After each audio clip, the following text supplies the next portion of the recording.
nga bwe twababulidde olunaku lw'eggulo mukulembeze waffe Kyagulanyi Ssentamu yabadde agenze Kirwa municipality okukyalira omu ku bakulembeze bannaffe lawyer George Musisi. Mu kuvaayo of course abantu bategere nti ali mu kitundu mu tawuni awo ne bakuŋŋaana, naye nga tannagenda nayo bamusazeeko poliisi n'amagye bamuweereinze ne bamusala ku nga tannatuuka n'eri abantu gye baabadde ne bakola effujjo lye baakoze nga bwe mwalirabye ne bakuba tiyagaasi n'ebirala. Kyannaku nti poliisi esigala egamba nti yaseeredde n'agwa, n'ekyomukisa omulungi nti omulembe guno munanga abantu balina amasimu era twagala okubeebaza kubanga mukakozesa kati buli omu yalabye nti bamukubye kitiyagaasi kanisita ekyabwatuse. Ensi yonna yakirabye, naye ne weebuuza lwaki abantu bano beeswazaswaza. Twagala gavumenti etubuulire lwaki balinga buli kiseera bagezaako okutuusa obulabe mukulembeze waffe, kubanga bize bibeerawo. Ashraf Kasirye bwe bamukuba ekyo kitiyagaasi kanisita ekyali kimuse baali ba aiminze ku Kyagulanyi. Mu Arua bakuba driver we n'afa nga balowooza gwe bakubye, n'ebirala muze mu biraba. Twagala okutegeera kiki mwagala musaanyaawo, kiki mugezaako kuli gwanga lyagala okutegeera.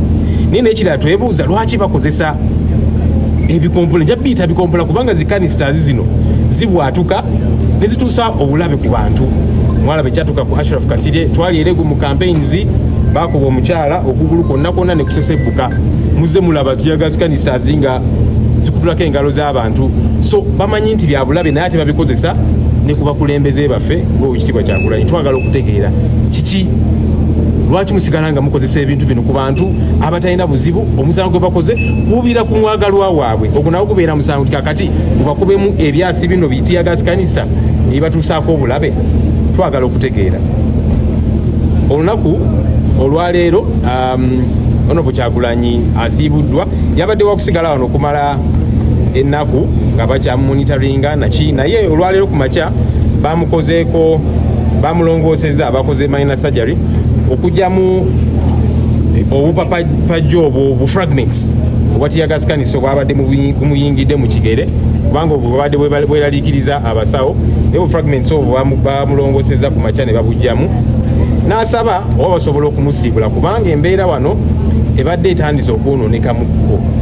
Kubiira ddala ekiro wabadde wajjawo wano ba state operatives nga bali mu ngoye ezaleeya nga batisatisa eddwaliro mutuwe medical records zina kubeera za kyama za mukyala we ne family, naye nga balemerako ekyomukisa omulungi eddwaliro ligaana. Babadde bagezaako okwakisesinga room gye yabaddemu, naye abaana bafa security nga babalemesa nga bagona. Naye kakati kiki mwagala exactly? Mwagambye nti omuntu ono yaseeredde n'agwa, kati mumwagaza ki? Lwaki mumulumbye ne mu ddwaliro gyali mugezaako okuyingira ekisenge kyali kiki exactly? Muleetera abantu okulowooza nti oba oli awo mwina ekigendererwa kubanga bamutuusizaako obulabe mwamutuusizaako, naye ate ne mu ddwaliro ne bamugoberera nga bagezaako, ne leero nga bagezaako kwakisesinga ruumu ye by force. So kati yasabye Honorable Kyagulanyi yasabye eddwaliro nti engeri bu fragments buno gye babuggyemu basobola okumujjanjabira ewaka ne bamumonitoringira eyo, kubanga wano embeera tagitegeera. Oba oli awo bajja kusinza amaanyi abantu baffe abamubaddeko bayingire ruumu ye, kati tumanyi kigendererwa kyabwe.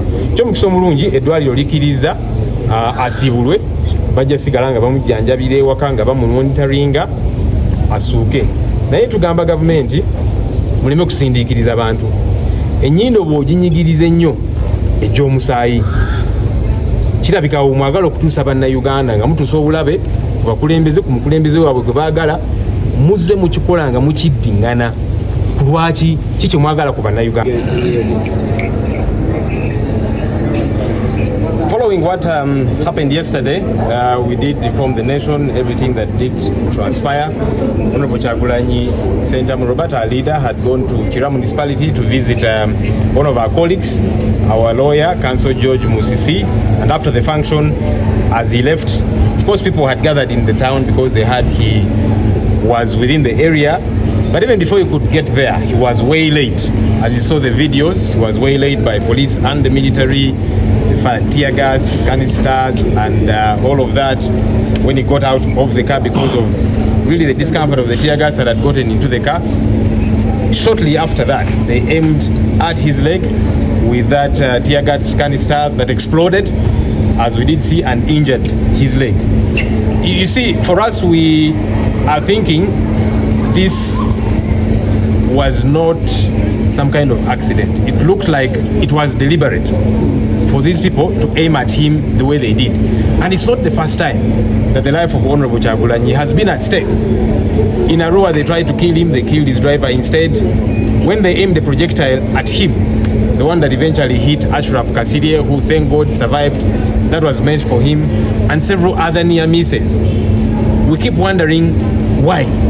Why is it that government keeps targeting Honorable Kyagulanyi? Why? We need to know. But number two, we don't know why they keep using this lethal equipment, because these tear gas canisters, they are like grenades, they explode. That's why, as you have seen, they keep blowing off people's hands. When we were in Elegu for campaigns, you saw the lady, they aimed at her leg and the entire leg got shattered. Now she has got a prosthetic and so on and so forth. So it is clear they seem to be aiming to do away with him. We want government to come out very clearly if that is the plan, because this is becoming too regular. And we are telling government, look, do not push people against the wall. When you keep doing this, people continuously get agitated. These are peaceful Ugandans who love their leader, and that's why they cheer him whenever he comes out and so on. Whenever you keep doing this, you push people against the wall. So we want government to come out very clearly and let the country know, why do they keep aiming to harm him? That has got to be very clear. But also, we really want to call upon police and the military to stop the shameful, amateurish way in which they deal with such situations. Because police is saying he slid as he tried to get into his car. Imagine. And they are insisting on that. But thank God that this generation, social media and so on, everybody has seen the videos. What has happened now is this morning, the hospital did carry out a minor surgery to remove the fragments that had gotten into his leg after that canister exploded, because that was what was worrying the doctors. Thankfully, that has been removed this morning. He still was meant to be held here for a few more days, but after now these fragments were removed, he requested the hospital if he could be managed from home, because the situation here was becoming a bit problematic. The state has been sending people here in plain clothes throughout the night. They kept coming, saying they want to access him. At some point, they wanted to forcefully access his room. And we said, but look, you cannot force your way to see a patient who does not want to see you. Because then you send a message, it's as if you have certain unclear intentions. Because you have already said he slid and fell. What is it that you want with him? You send mixed signals to people out there. It's as if you are on a particular mission.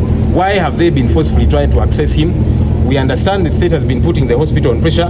Give us all the medical records and so on. Medical records are private matters.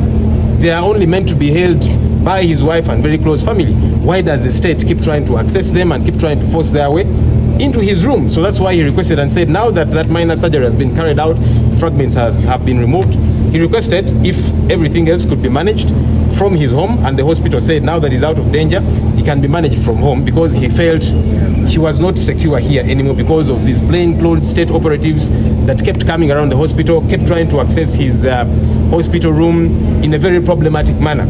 Thankfully, the hospital has allowed and discharged him. They'll keep managing him from home until he fully recovers.